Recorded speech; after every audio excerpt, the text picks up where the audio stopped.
Mohammed. This is 48 and I've come to Morocco's Red City. It's a North African metropolis, Marrakesh.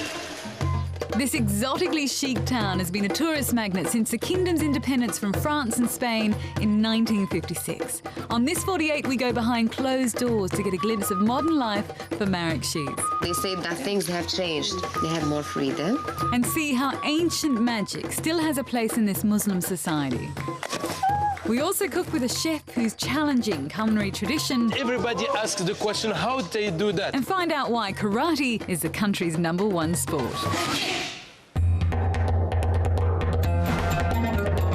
Founded in the 11th century, Marrakesh soon became known as the gateway to the Sahara Desert, where nomadic tribesmen came to buy, sell, and have a good time. It's always been known as a city of migrants, and not much has changed there, because recently there are a lot more migrants coming from one particular direction. Where once they came for a holiday, many Europeans are now moving in. To find out why, I met up with a true local. Wow! Hi, Amanda. Hi. How are you? Welcome to Marrakech. Thank you. Like most Marrakechis, Student Larson belongs to the region's indigenous ethnic group, the Berbers. Yes, I am Berber, yeah. Actually... Why do you laugh? Because everybody asks me this question. Are you Berber? Are you an Arab? Are you a Muslim? Are you an African? Well, I said I'm all of that. The Arabs brought Islam to the region in the 7th century, and a way of life that's changed little in centuries. Now the post-colonial Europeans are bringing money. They have changed in Marrakesh because they created a kind of atmosphere for creating jobs and investments for young people to work. And at the same time, they have, I can say, invaded the whole town. Marrakesh has become caught up in Europe's property boom. Shall I knock? It's a polite thing to do. But we were meeting one of the very few Moroccan developers. Hello. Assalamu alaikum. Very sunny, beautiful. Oh, wow. And this is what it's all about. Morocco's traditional homes, the riads and dars.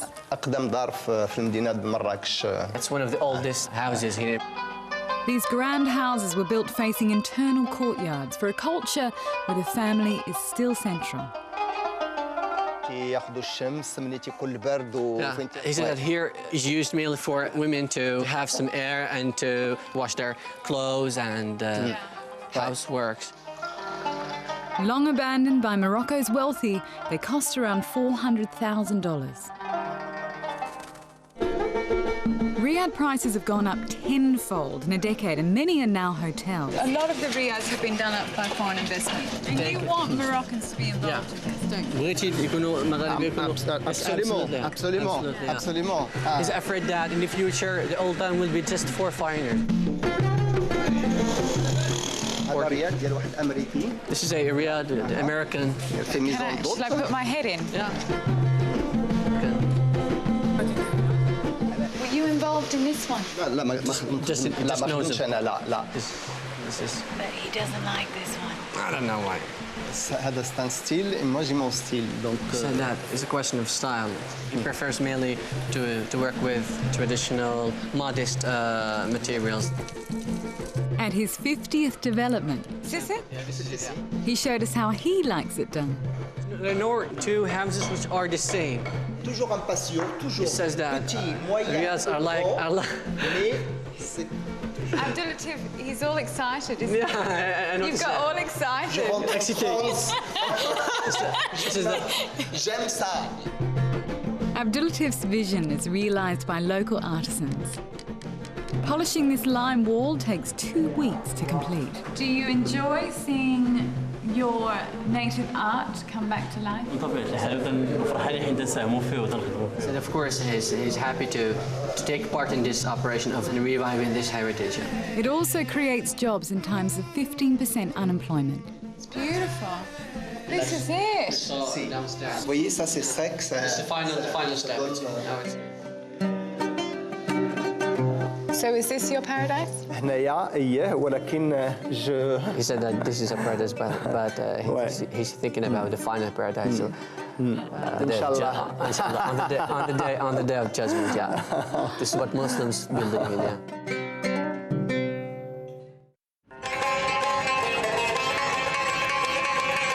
20 minutes from the old town, a new suburbs where ordinary Marrakechis can afford to live.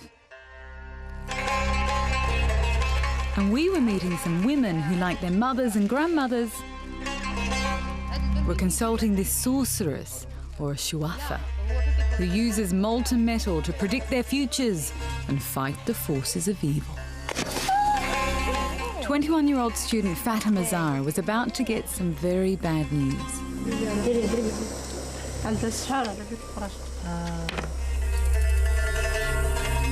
The sorceress's reading of the metal revealed that her reproductive organs had been cursed. Someone has done a spell on her so as not to be married, so as not to have her own home and... Why would somebody put a spell on her? علاش شي حد يدير لها شي حاجة؟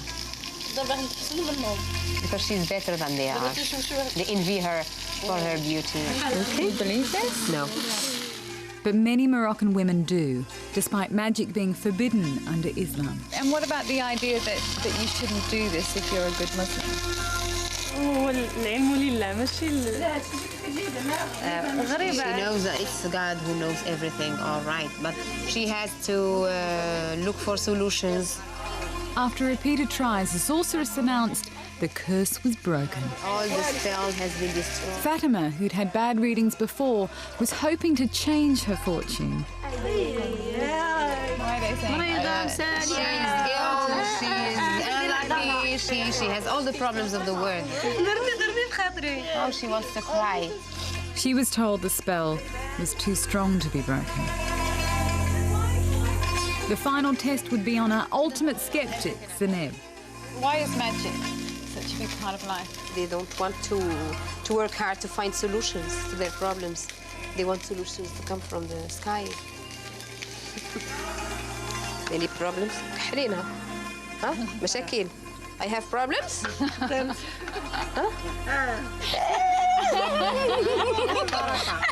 I have problems. I didn't know.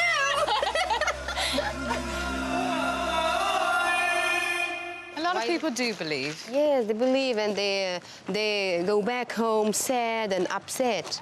But I hear some other things are just for women as well. Tea parties. Yes, there are so many stories here. This is what I want to see. The traditional tea party.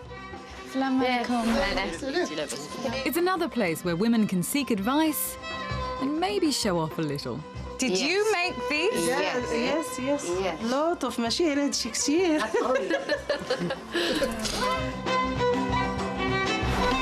But what these young women need advice about is different from their elders. Women.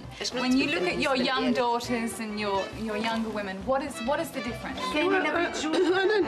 They say that things have changed. They have more rights, and the first right is freedom. None of them have saw the husband before getting married. Their mothers. Surprise! Did she have a good surprise? She was forced. 14 you were married. You had the baby at 15.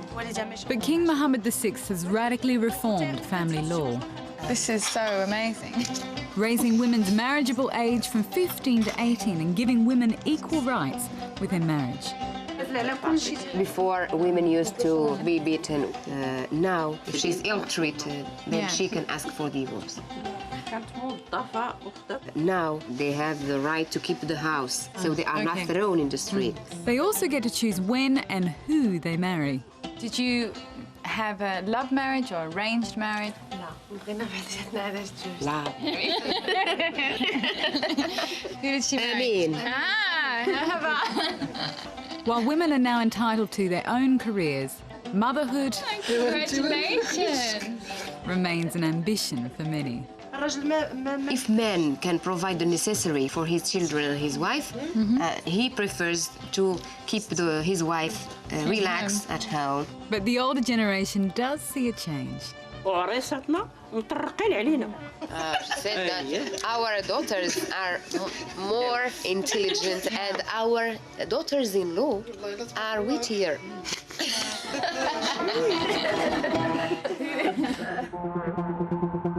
And I was going to need my wits about me as Larson took me for a training session at his dojo.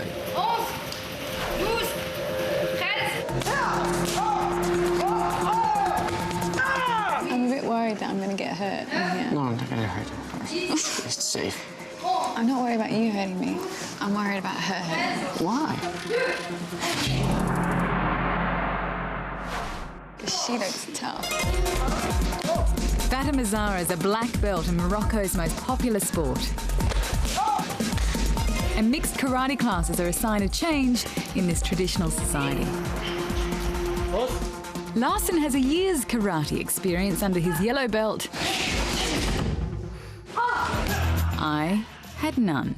It was obvious I needed one-on-one tuition. Fatima Zahra has been doing karate for 10 of her 23 years. It's really dangerous out there. If you get used to it, it's like playing. It's not that dangerous. Are more girls doing karate these days? Yeah, of course, yeah. Prophet Muhammad, peace be upon him, advised us to practice sport and to keep healthy. Ouch. Karate fits in with the Muslim belief in discipline and focus. Lift your hand. And Larson takes it very seriously. I step forward and I lift my feet and see. 1, 2, 3. Right hand, and then sit back. Yeah, I know. Stop. Wow, gotcha. Come on, don't smile. Okay, I'm not Be serious. trying. Come on. You should not smile when you train. Otherwise, you're not gonna follow what the teacher is saying. Cold gaze. You know that? Cold This gaze? is cold gaze. This is cold gaze. Yeah. Are we cold? Yeah. We're cold.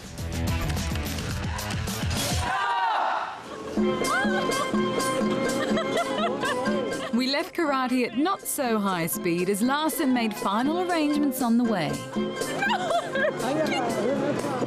To the main square, Jamalfana, the heart and soul of Marrakesh for a typical boys' night out. So what are they doing there? These snails that are boiled in water, and they are very tasty.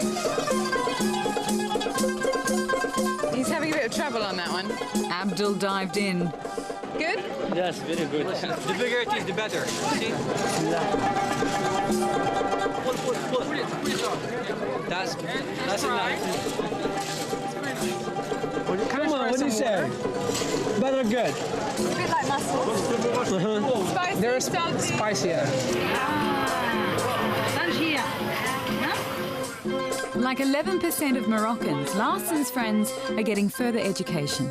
You want to be a teacher? That's me. You might be a teacher. Yeah, next year, inshallah, God willing. But many graduates remain unemployed and risk joining the 20% of people living below the poverty line. Shukran. There's quite a bit of poverty I noticed in Marrakesh as well, like everywhere else. Wherever you go. Wherever you go, Yeah. exactly. I mean, it's a common. وصفي غاديين شوفي. Growing tourist numbers are key to the government's plan to tackle poverty.